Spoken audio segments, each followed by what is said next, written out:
ఏం చేయాలి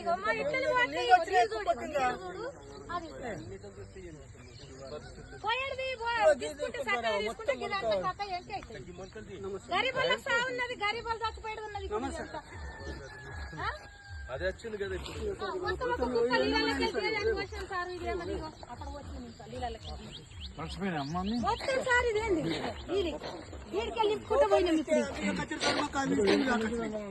పోయినాయి సార్ వర్షం నిన్న కూడా ఎక్కినాం తీసుకోండి అంబలాస్ అన్న అవతలి ఫోటో తీసుకోండి సార్ చెప్పండి మరి మీరే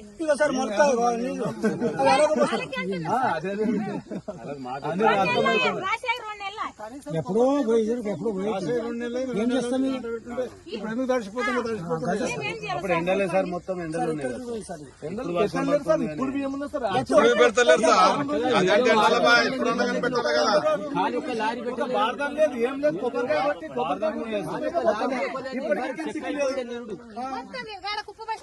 ఇప్పుడు కాంటా ఇప్పుడు ఓపెన్ చేసేసంటే ఇరువరకు వెళ్ళిపోతుండే సార్. ఇవి ఒక్క ఎత్తు ఉండకుండా ఒక గింజ ఉండకుండా ఒక కొబ్బరికాయ కొట్టిందని నింపుంటే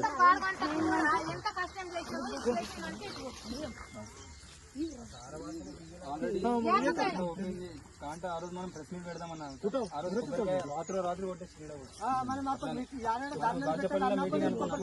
ఆడ ఆ రోజు రాష్ట్ర నుంచి కొట్టారు. అప్పటి నుంచి టోకెన్ లేవు, ఏం లేవు, ఇప్పటి వరకు కాంటా లేదు. ఇప్పుడు కొన్ని కింది తర్వాత అలాగ పోసినాము. అక్కడ చూడము మొత్తం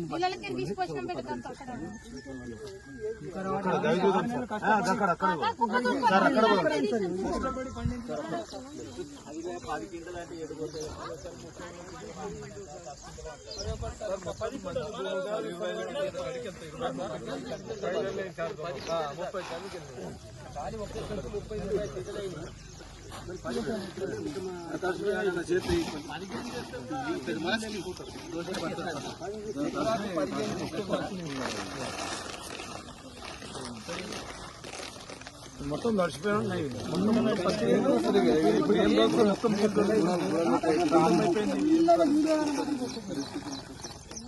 ఇప్పటికీ చాలా సార్లు లారీలు రాకపోతే బాలకృష్ణ ఎమ్మెల్యే ఫోన్ చేస్తే ఎమ్మెల్యే ఏమన్నాడంటే లారీలు రాకపోతే కూడా నాకే ఫోన్ చేస్తారా మీరు అంతే.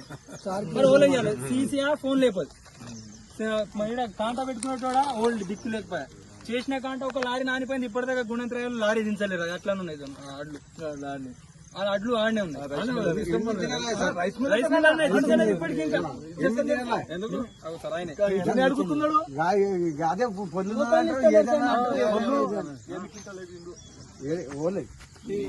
ఖాళీ ఖాళీ ఉంటాయి. ఎందుకు ఖాళీ ఇద్దరు పొద్దున్నదంటే మన దీని rice mill Ganesh rice mill కూడా పోయినా మన బాచిపల్లి ఆడికెళ్ళి ఒకనాడు పంపించింది. 4 దినాలు సీరియల్ వచ్చినాడు. మరి 4 దినాలు అయినాక మరి ఇంకోటి రైస్ మిల్ తోలిచ్చినాం. తోలిస్తే ఆడ పొల్లి ఉన్నది అన్నది. ఇప్పుడు 8 దినాల 9 దినాల సార్ ఇంకా ఖాళీ కాలేదు సార్. తెలియదేమో మాకు అవసరం లేదన్నట్టు, అవసరం లేదన్నట్టు.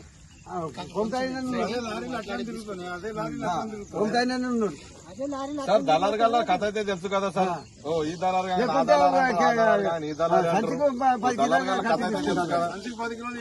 10 కిలోలు అంట, 5 కిలోలు తీసుకోవాలంటే తీసుకుంటాం. సంచి 10 కిలోలు అంటే చారాన ఆలకి వెళ్ళిపోతాయి సార్. కాపానికి ఏం మిగులుతాయి చారాన పోతే ఆలకి సార్. సంచి 10 కిలోలు అన్నప్పుడు ఇరవై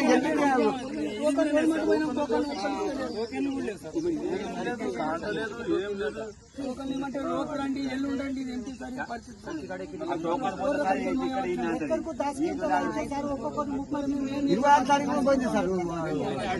26 తారీఖు పోయింది. 26 డేట్ వెళ్ళిపోయినాయి సార్. రోడ్డు 24 తారీఖు ఇప్పటి వరకు దించలేదు. 9 రోజుల మన డ్రైవర్ కు ఇవి అంటే మాత్రం మొన్న ఆడికి మన దీనికి డ్రైవర్ కి ఎన్ని ఇచ్చి పైసలు 1000 రూపాయలు ఇచ్చినాము ఖర్చుకు లేవు అంటే ఇచ్చినాము సరే ఇంకా మా పరిస్థితి చూడాలి ఇచ్చినాము. వాళ్ళకి ఎన్ని చేయాల్సి అంటే మేము ఏం తినాలని అని అన్నాడు.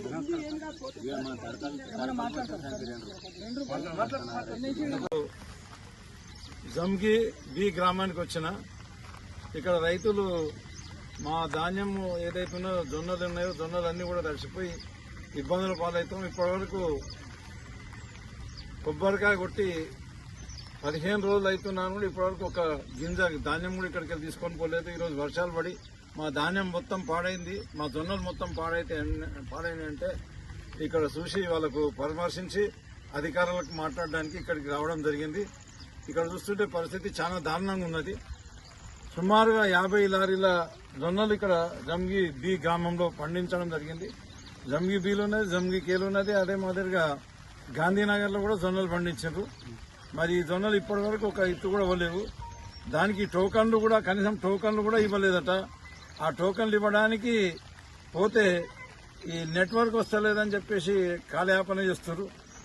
ఆ టోకన్లతో పాటు టోకన్లు ఇవ్వాలంటే తంబు అనేది పెట్టింది. ఇంతకుముందు మాట్లాడినప్పుడు కూడా నేను చెప్పడం జరిగింది, తంబు సిస్టమ్ తీసేయాలి, తంబు సిస్టమ్ కరెక్ట్ కాదని చెప్పడం జరిగింది. ఎందుకంటే ముసలోళ్ళు ఉంటారు, వాళ్ళు ఉంటారు, వీళ్ళు ఉంటారు.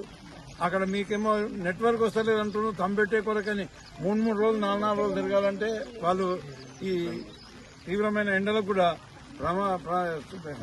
మన ఏమంటారు వడదెబ్బతో కూడా చనిపోయే అవకాశాలు కూడా ఉంటాయి. అదే మాదిరిగా వీళ్ళు జోకిన తర్వాత మరొకసారి తంపెట్టాలన్నట.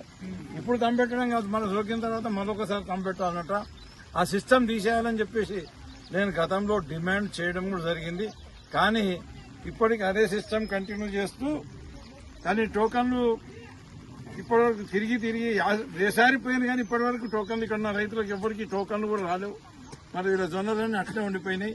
ఇటు వర్షాలు పడుతున్నాయి. రైతుల పరిస్థితి ఏముందంటే ఇప్పుడు ఈ పడ్డ వర్షంతో వాళ్ళ చేనుల విత్తనాలు పెట్టుకోవాల్సిన అవసరం ఉంటుంది, ఎరువుల కొరకం తిరగాల్సిన అవసరం ఉంటుంది.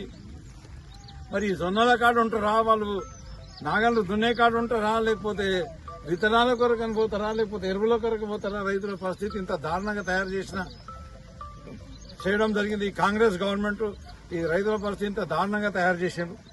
ఈ ఎమ్మెల్యే అయితే పెద్ద పెద్ద గూతలు నరుకుతాడు, గొప్పలు నరుకుతాడు. మరి ఏమని మాట్లాడిందంటే మొదలు రైతులకు జొన్నలు ఎందుకు పెట్టిండ్రు, జొన్నలు పెట్టకూడదు, జొన్నలు పెట్టిండ్రు కాబట్టి నేను జొన్నలు తీసుకోనని చెప్పేసి ఖచ్చితంగా మాట్లాడిందట. మర్రా సిగ్గు శరం వదిలిపెట్టేసి ఇదే గ్రామాలు తిరిగి చెప్పినోడు మేము రాస్తా రోకో చేస్తామని చెప్పగానే ప్రభుత్వం దిగొచ్చి జొన్నల కాంట ఇవ్వగానే నేనే పోయి కొట్లాడి తీసుకొచ్చిన జొన్నల కాంటాలని చెప్పేసి మాట్లాడడం ఎంత దారుణం.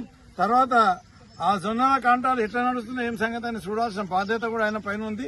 మరి అది కూడా పట్టించుకోకుండా ఏమో కొబ్బరికాయలు కొట్టుకుంటా ఫోజులు కొట్టుకుంటా నేనేమో చేసినా అని చెప్పేసి మెప్పులు వందుకుంటా తిరిగే కొరకని ప్రయత్నం చేస్తున్నాడు. టోటల్ గా కూడా ఈ ప్రభుత్వం రైతులకు అన్యాయం చేసింది. ఈ ఎమ్మెల్యే కూడా టోటల్ గా కూడా విఫలమైందని చెప్పేసి తెలియజేస్తున్నాను. మా గతంలో బీఆర్ఎస్ ప్రభుత్వ హయాంలో ఇప్పుడు రైతులు కూడా మాట్లాడుతూ చెప్పిర్రు, అంతకుముందు లేని 50 సంవత్సరాలు కాంగ్రెస్ వాళ్ళు పరిపాలించినప్పుడు లేని ధాన్యం కొనుగోలు ఎంఎస్పీ మార్కెట్ సపోర్ట్ ప్రైజ్ ఇచ్చేసి ధాన్యం కొనుగోలు చేసిన ఘనత బీఆర్ఎస్ పార్టీకే దక్కింది. మేము అప్పుడు వాళ్ళు కాంగ్రెస్ వాళ్ళు ఏం కొనకపోతే మేము వడ్లు కొన్నాం, జొన్నలు కొన్నాం, మక్కలు కొన్నాం, కందులు కొన్నాం, శనగలు కొన్నాం, సోయలు కొన్నాం, పెసర్లు కొన్నాం, మినుములు కొన్నాం. ప్రతి ఒక్క పంట రైతు ఏది పండిస్తే ఆ పంట కొనుగోలు చేసి రైతులకు సకాలంలో పైసలు చెల్లించి రైతులకు కష్టాలు కాకుండా చూసుకున్నాం. ఇదే కాకుండా రైతులకు పెట్టుబడి డబ్బులు లేక ఇబ్బంది అవుతుందని చెప్పేసి రైతులకు రైతు బంధు ద్వారా ప్రతి సంవత్సరం 1 ఎకరాకు 10,000 రూపాయలు ఇవ్వడం జరిగింది. ఇది కాకుండా చెరువులు 24 కరెంటు కాంగ్రెస్ ప్రభుత్వంలో 4 గంటల కరెంటు